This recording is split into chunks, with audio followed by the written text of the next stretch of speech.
Bueno, las infraestructuras han jugado también un papel determinante, no solo los hospitales ya establecidos, que se han tenido que reforzar, sobre todo las camas de UBI, sino los hospitales de campaña, por decirlo de alguna manera, que se han construido en un tiempo récord. Aquí tenemos dos ejemplos clarísimos, el Hospital de IFEMA en Madrid, el Hospital de Campaña de Málaga.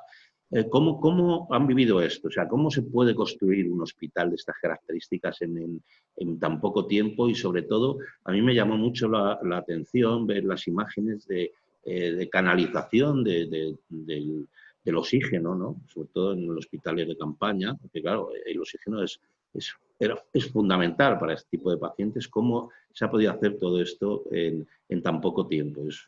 La verdad es un récord, ¿no? Yo creo que ha sido apasionante, vamos, por decir de alguna manera. No sé, Fernando, tú que has vivido en primera persona el hospital de IFEMA, ¿cómo habéis construido Pues eso? la verdad es que un poco milagroso si era, pero fue el trabajo en conjunto de todo el mundo, porque para poner la canalización antes había que preparar el sitio, hacía falta trabajo de albañilería, hacía falta trabajo bueno, pues de logística, porque había que encontrar material. En ese mismo momento en Madrid se estaban cuadruplicando el número de camas de UCI, o sea que las mismas empresas que son las que montan el oxígeno para IFEMA estaban en ese momento siendo demandadas para el trabajo mayor que tenían sin contar IFEMA, ¿no? Que habían tenido nunca, porque bueno, pues hubo que en pocos días establecer un montón de tomas de oxígeno en hospitales, donde ya había una estructura previa, pero en hospitales. En IFEMA lo que se hizo fue, bueno, pues hacerlas de cero, o sea, por donde pasaban los cables, pues se tiraron tuberías, los fontaneros hicieron un trabajo magnífico en muy poco tiempo, pero también había que conseguir los reductores, había que conseguir las piezas, que al final fue lo que paralizó y lo que hizo que tardáramos más tiempo.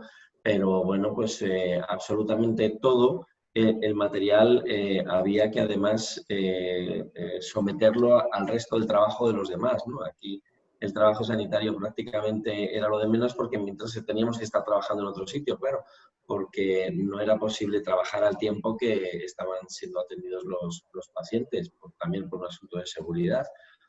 Y bueno, pues la verdad es que se establecieron circuitos entre todos los profesionales y milagrosamente consiguieron en un tiempo absolutamente récord ponerse de acuerdo, pero también se pusieron de acuerdo tanto Air Liquide que bueno, pues colaboró también intensivamente con otras empresas para ser capaces de dotar a IFEMA de todos los recursos necesarios para que pudiera funcionar como un hospital. En Málaga también tuvimos un hospital de campaña que también se construyó en un tiempo récord, ¿no, alcalde? Sí, la verdad es que de entrada lo que hicimos, antes inclusive que la Junta nos hablara, cuando empezó IFEMA, el Palacio de Ferias, Congreso de Málaga, su directora, Yolanda Aguilar, que había trabajado hace años, cuando vino a Málaga venía de IFEMA, estaba FITUR en IFEMA, conectó con la dirección de IFEMA para seguir paso a paso lo que ella estaba haciendo. Pero finalmente la Junta, yo creo que con buen criterio, decidió que estuviera ese posible hospital de campaña a 2 pasos del hospital regional de Camarilla del Mar, que dirige con tanta eficacia, ¿no? Y eso le permitía, en el caso de que hubiera sido necesario, tener una mayor capacidad de dar una prestación coordinada de servicio uno y otro. Y se utilizó los espacios de una pista deportiva cubierta. Siempre es bueno buscar edificios que ya estén hechos, ¿no? Y adaptar el interior, ¿no? Y se hizo muy bien, muy rápidamente. Entonces, lógicamente, los criterios médicos y el personal médico y los arquitectos especialistas ya del ámbito autonómico entraron en juego. Nosotros colaboramos en despejar ese espacio. Es una instalación deportiva de la propia autonomía, pero colaboramos en despejar todos los aparatos que allí estorbaban, etcétera. Prestamos el apoyo adecuado desde el punto de vista logístico y ya luego el resto fue una instalación que desarrolló con el apoyo de las empresas adecuadas. No sé si Henry Kidd estuvo también en el tema, supongo que sí, que algo parecido que el tema de oxígeno, y María del Mar, que puede informar mejor. Yo estuve en la visita que hizo el presidente, no sé a utilizar, pero sí ver lo que estaba perfecto, con sus camas de UCI, personal preparados y todo, muy, muy bien. María del Mar puede explicarlo mejor que yo. Sí, Mar. Pues sí, ¿cómo se hace un hospital en 6 días? Pues mira, no se puede, yo creo que no se puede entender si no entienden las circunstancias de esos días, ¿no? Y de las semanas que estábamos viviendo. se pudo hacer porque todo el mundo hizo posible que se hiciera. Hay que entender que estábamos subiendo en el pico de la epidemia en Málaga, cada vez con más casos, cada vez más casos ingresados, más casos en UCI, sin saber cuándo íbamos a llegar a nuestro techo, cuándo se iba a empezar a inclinar la curva. Y claro, la prioridad en una circunstancia así hace que todo se reorganice.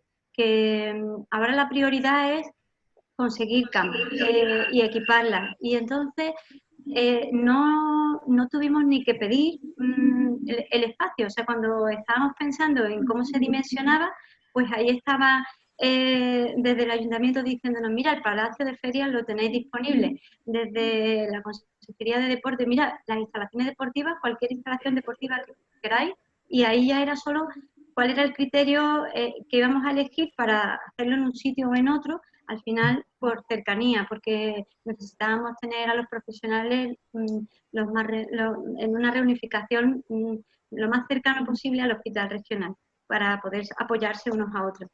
Y ahí empezó todo, o sea, el diseño tomando como referencia lo que habían hecho en IFEMA, que nos ayudó mucho, siguiendo todos los consejos, tanto de los diseñadores como de los profesionales. Mira, esto no lo repitáis, que a nosotros no nos ha funcionado, esto ha funcionado muy bien. Y no salíamos de allí 6 días, mañanas y tardes y noches, y todos colaborando. Pues no había una distinción entre el personal que había aportado el ayuntamiento, el personal que venía de la delegación de salud, el personal del hospital, voluntarios de todas las zonas, empresas que colaboraban. Lo primero fue instalar el suelo, porque claro, era un suelo deportivo y necesitábamos un suelo técnico, y una empresa de Irún nos mandó el suelo para instalar. Y nada, en un día y medio estaba el suelo ahí. Y las camas y bueno, y luego las canalizaciones, todas, pues claro, todas había que hacerlas de nuevo, era un pabellón deportivo, pues todo de nuevo.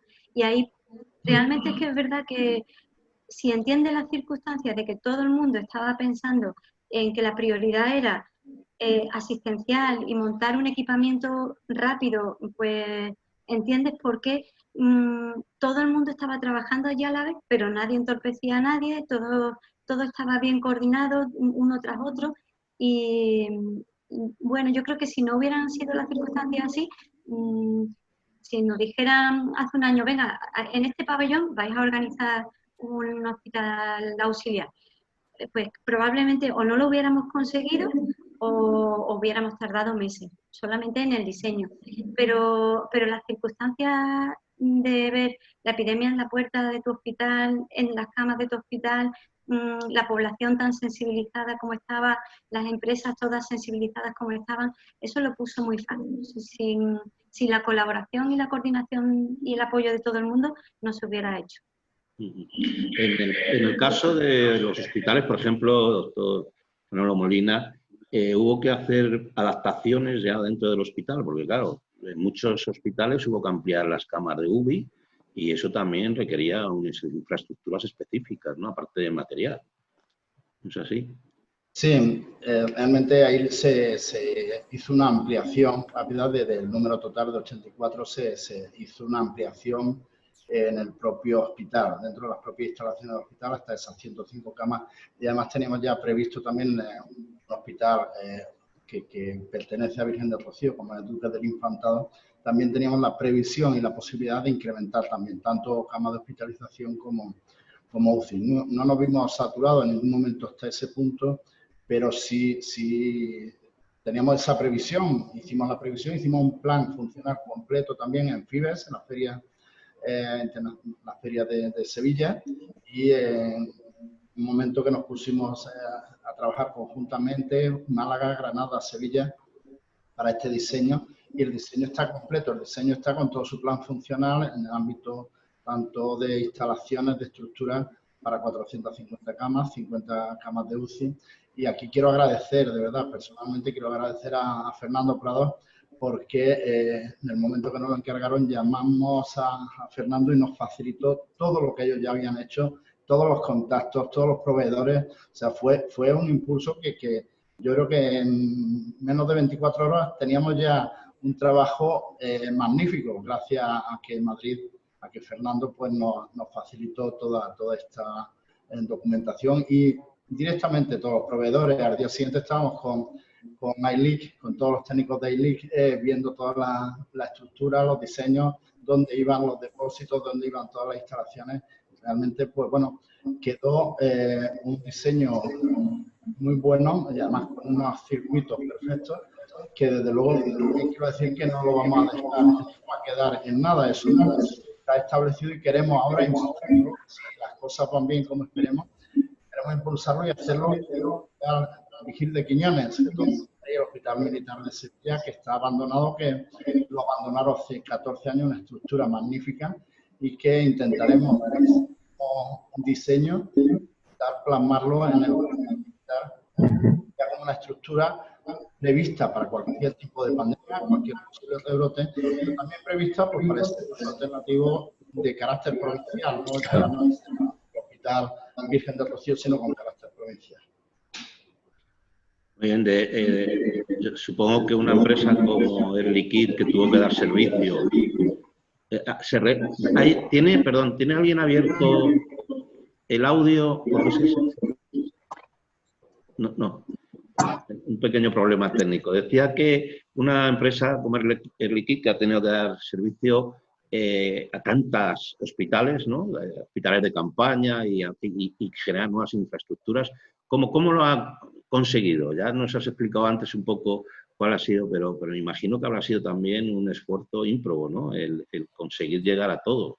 Sí, como explicaba, lo primero es asumir el ser conscientes del papel que como compañía teníamos que jugar en este momento. Eso se asumió muy rápidamente, pero luego todo esto yo creo que habría servido de muy poco si no aparece lo que María del Mar decía, si no aparece esa toma de conciencia por todos y cada uno de los trabajadores involucrados en el reto, de la trascendentalidad del momento, que es capaz de mover resortes que no te imaginas que están ahí, hasta que de repente asumes que tú eres una parte pequeña, pero muy importante en el engranaje, y entonces lo das todo. Por eso yo estoy convencido que sin esa asunción de la trascendentalidad del momento, como decía, por parte de todos y cada uno de los colaboradores, nosotros no habríamos podido alcanzar, por ejemplo, el no haber fallado ni una guardia en el servicio que nosotros estamos llevando en Euskadi de urgencias médicas domiciliarias. Somos subcontratados por Osakidetza, a pesar de que en los momentos de más pico, la demanda de intervenciones médicas en el domicilio aumentó un 60%, que se dice poco. No habríamos podido, sin un altísimo riesgo de fracasar, haber hecho reformas de acondicionamiento en más de 77 hospitales, en los que pusimos 29 tanques criogénicos, canalizamos 65 kilómetros de tubería, de las cuales, pues Fernando sabe que la mitad, lo hicimos dos compañías, la mitad, 35 kilómetros, fue en IFEMA. Fuimos capaces de a través de esa canalización, de estas tuberías, llevar oxígeno, llevar vacío, llevar aire a 5.700 camas de hospitales que se montaron para atender las necesidades en toda España, o de haber realizado más de 85.000 intervenciones en el domicilio y 125.000 revisiones telefónicas. Y hay otro aspecto también, que ya no incluye ya al trabajador que estaba en IFEMA o el trabajador que estaba allí en Guadarranque levantando todo esto, sino que esta motivación y compromiso es la que nos ha hecho buscar debajo de las piedras equipos que no teníamos en los almacenes, y que nos ha obligado pues, a hablar con Irlanda, a hablar con todas las sucursales de Air Liquide en el mundo, para ser capaces de poner en las instituciones sanitarias más de 300 ventiladores, 300 CPAP, BiPAP y otra serie de equipos. Es decir, el esfuerzo ha sido enorme, el reto ha sido monstruoso, y yo creo que si se ha hecho ha sido porque hemos estado muy bien dirigidos por los distintos responsables de los hospitales. Sin esa dirección andaríamos todo como pollos por cabezas, y por ese esfuerzo que cada uno de nosotros hemos puesto, que ha hecho posible que esto vaya hacia adelante.